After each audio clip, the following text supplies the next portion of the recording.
नमस्ते दोस्तों, कहानियाँ दिल की में फिर से एक बार स्वागत है। आज की कहानी का नाम है शाम की चाय। उत्तर कोलकाता की गलियों में वक्त थम सा जाता है। पुराने मकानों की उतरी हुई पुताई, लोहे की जंग लगी लकड़ियाँ और उनकी जालियों से झांकती हुई बोगनविला की बेलें, सब कुछ जैसे एक पुरानी याद की तरह ठहरा हुआ। कुछ वैसा ही था अनन्या का जीवन। 52 साल की अनन्या की दुनिया कुछ साल पहले थम गई थी जब उसके पति अरिंदम अचानक एक दिल के दौरे में चल बसे। घर जो कभी गीतों और हंसी से भरा रहता, अब खामोशी की चादर ओढ़े पड़ा था। उसका बेटा रोहन अब कॉलेज में था, ज्यादातर अपने कमरे में मोबाइल और हेडफोन में खोया हुआ। दिन तो कट जाते थे, साड़ियों के ऑर्डर, मोहल्ले की महिलाओं से बातचीत, घर का काम, पर शाम को वह सबसे मुश्किल होता था।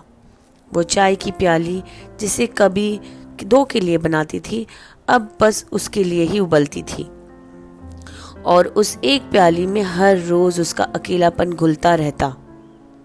एक दिन बरसात में ऐसे ही उदास शाम में मिहिर आया, पड़ोस वाली खाली घर में रहने। करीब 55 साल का, शांत स्वभाव का, एकदम साधारण कपड़ों में, सफेद कुर्ता, चश्मा और आंखों में एक थकी हुई से गहराई।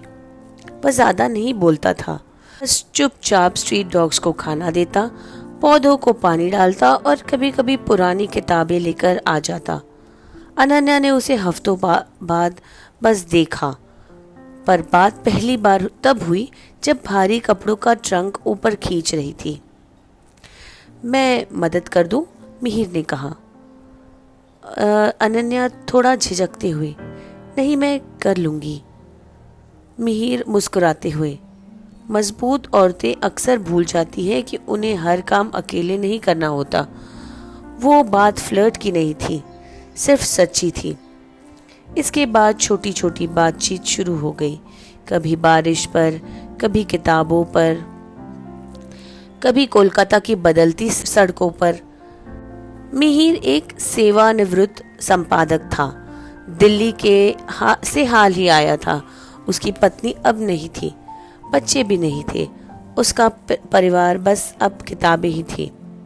फिर एक दिन अनन्या ने चाय के 2 कप बनाए, धीरे से छज्जे पर उसके पास रख दी। बस वही सी शुरुआत, शाम की चाय रोज की आदत बन गई। कभी कभी बात होती, कभी नहीं। कभी वो टैगोर की कविताएं पढ़ते, कभी पुराने बंगाली गाने सुनते। वो हंसी जो अनन्या ने सालों से खो दी थी, अब फिर से लौटने लगी थी। एक दिन मिहिर नोलेन गुड़ का संदेश लेकर आया। दूसरे दिन अनन्या ने उसे मिहिर की प्रिय किताब पौथेर पांचाली दे दी। कुछ नहीं कहा गया, बस कुछ समझा भी नहीं गया। एक शाम रोहन ने बालकनी में माँ को मुस्कुराते देखा। रोहन, माँ, क्या आप उन्हें पसंद करती हैं?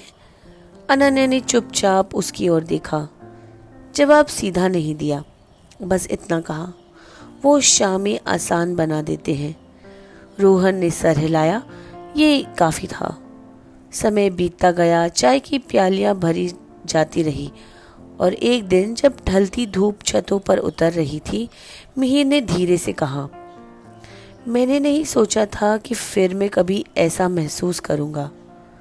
अनन्या ने उसे उसकी प्याली पकड़ा दी। मैंने भी नहीं, पर अच्छा हुआ कि हम गलत निकले। प्यार हमेशा धूमधाम से नहीं आता, कभी कभी वो लौटता है एक सादी सी प्याली चाय की तरह, जिसकी भाप में कुछ अधूरे रिश्ते फिर से उभर आते हैं। आशा है आपको आज की कहानी पसंद आई हो। Please do like, share and subscribe. Thank you.